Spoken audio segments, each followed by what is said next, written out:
Good afternoon students. अज आप करांगे alternating voltage applied to a resistor. ठीक है, तुहाडे को एक रजिस्टर आ, तुसी इनू AC अपलाई करता।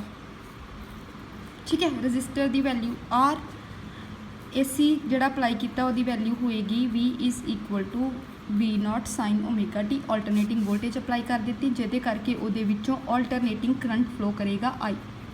ठीक है, हुण आपां इस दे विच की डिस्कस करना है कि जो आप रजिस्टर नूं अल्टरनेटिंग वोल्टेज दिंदे आ तो जिहड़ा उहदे चों अल्टरनेटिंग करंट फ्लो करदा उहदी वैल्यू कितनी होएगी, तो आपां उन्हां दोनों च रिलेशन फाइंड आउट करना है V ते I च कि उन्हां च फेस रिलेशनशिप की है। आपां उन्हां दोनों की वैल्यू कढ के उन्हां दी फेजर डायग्राम ड्रॉ करनी है तो फेजर डायग्राम दे आपां उपर ये रिप्रजेंट करना है कि I0 जिहड़ा V है तो जिहड़ा I है उहदे च फेस डिफरेंस कितना है। ठीक है, सो सब तो पहलों जिहड़ा V है वो किहदे बराबर होएगा, V0 sine omega T, equation number 1। ठीक है, हुण Ohm's law according to Ohm's law की होएगा,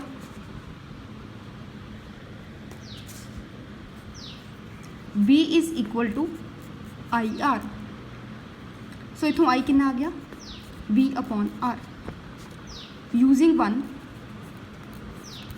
V की वैल्यू पुट करो, I is equal to V0 sine omega T upon R। आ जी चीज़ है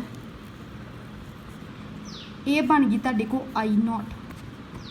ठीक है, V अपॉन R है ना, V अपॉन R I हुंदा तो V0 अपॉन R के बराबर हो गया I0। So I is equal to I0 sine omega T। ये होगी तुहाडे को पीक वैल्यू ऑफ AC।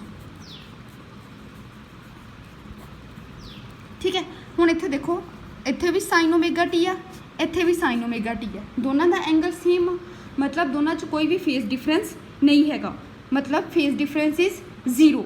ਜਾਂ ਤੁਸੀਂ ਇਹ कह सकते हो कि the current and the voltage across a resistor are in phase with each other. वो दोनों इक्को फेस होंगे ने, उन्होंने दोनों च कोई फेस डिफरेंस नहीं होंदा। इत्थे भी साइन ओमेगा T है, इत्थे भी साइन ओमेगा T है, इस करके ये दोनों जड़ियाँ ने ये दोनों फेज दे विच ही चलते हैं। हुण आपां इहदी ड्रॉ करनी है phasor diagram, X axis Y axis. मैं तुहानूं दस्सिया सीगा कि जिहड़ी लेंथ हुंदी है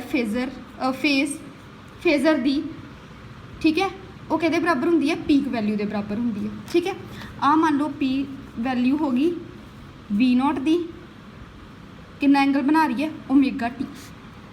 ठीक है, V जिहड़ा है वो कितना एंगल बना रही है, ओमेगा T, तो इहदी जिहड़ी लेंथ आ वो होगी पीक वैल्यू के बराबर। हुण I जिहड़ी है वो भी एंगल बना रही है ओमेगा T, मतलब वो भी इत्थे किते जाएगी, ये वैल्यू होगी I0 दी। ठीक है, क्योंकि ये भी एंगल I भी एंगल ओमेगा T बना रही है तो V भी एंगल ओमेगा T बना रही है, इस करके जिहड़ा फेजर होएगा दोनों का इक्को जगह पर होएगा, V0 भी उस डायरैक्शन च, I0 भी उस डायरैक्शन च।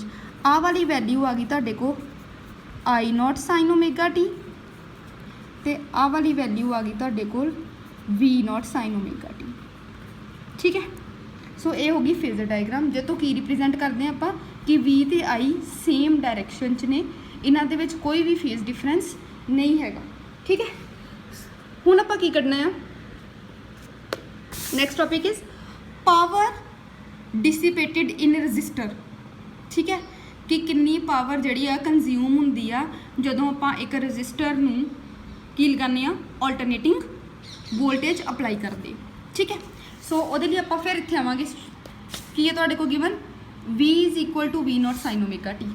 पावर कड्ढण वास्ते आप फिर स्टार्ट करांगे, V is equal to V0 sine omega T। ये आपां कीता ते I कितना कड्ढिया आपां, I0 sine omega T। I is equal to I0 sine omega T। हुण जदों आपां मैथमैटिक्स दे विच एवरेज वैल्यू कड्ढदे हां, ठीक है, मान लो तुसीं कॉस थीटा दी एवरेज वैल्यू कड्ढनी है ओवर आ फुल साइकिल, मतलब फुल साइकिल मतलब 2 पाई, उहदी वैल्यू कड्ढण दा तरीका हुंदा 1/2 पाई 0 to 2 pi cos theta the integration कर दो।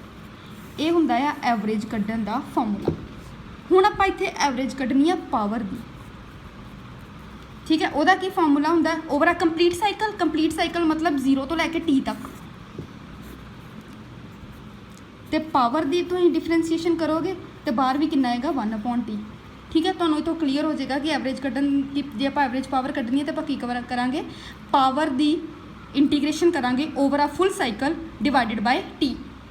ਠੀਕ ਹੈ, ਹੁਣ ਜਿਹੜੀ ਪਾਵਰ ਹੈ ਉਹਦੀ ਵੈਲਿਊ ਹੁੰਦੀ ਹੈ vi। ठीक है, power is equal to vi second unit किया ही आप। ठीक है, सो आप अगर एवरेज पावर कढ़नी है आप केड़ा फार्मूला लगावांगे 1/t integration 0 to t vi dt।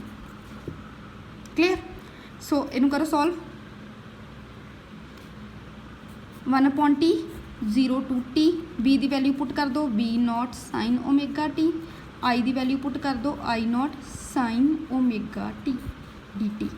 बाहर की आ जाएगा v0 i0 बाहर आ गया, t अंदर की बचा तो देखो आ साइन तो आ sine sine square omega t dt। Clear, हुण आप इत्थे साइन स्केयर की इंटीग्रेशन नहीं कर सकते, ये आप RMS वैल्यू की हुई है ये इंटीग्रेशन। ठीक है, using sine square omega t is equal to 1 minus cos 2 omega t upon 2। Put करो P average is equal to v0 i0 upon t integration of 0 to t 1 minus cos 2 omega t upon 2 into dt। 2 भी integration तो बाहर आ जाएगा। ठीक है, सो तुहाडे को की आएगा P average is equal to v0 i0 upon 2t integration of 0 to t 1 minus cos 2 omega t dt।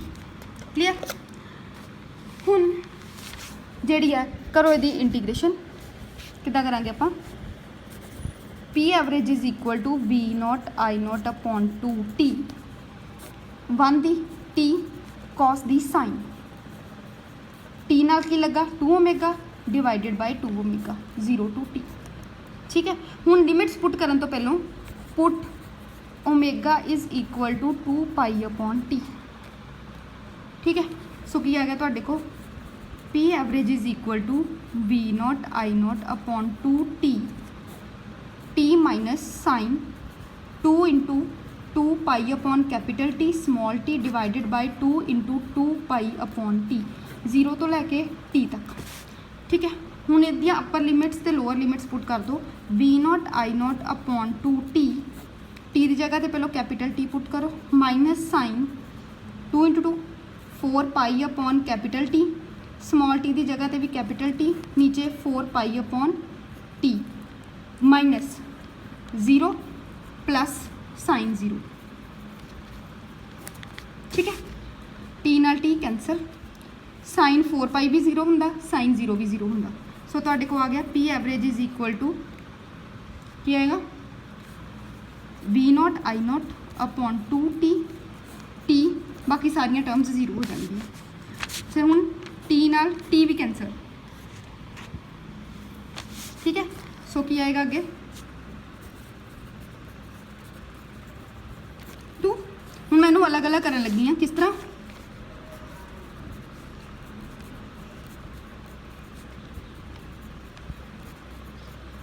ठीक है, मैं 2 नूं 2 पार्ट्स च डिवाइड करता √2 इंटू √2। हुण IRMS की वैल्यू कितनी होंदी है, BRMS की भी कितनी होंदी है v0 अपॉन √2। सो आपां P एवरेज कढ ली BRMS इंटू IRMS।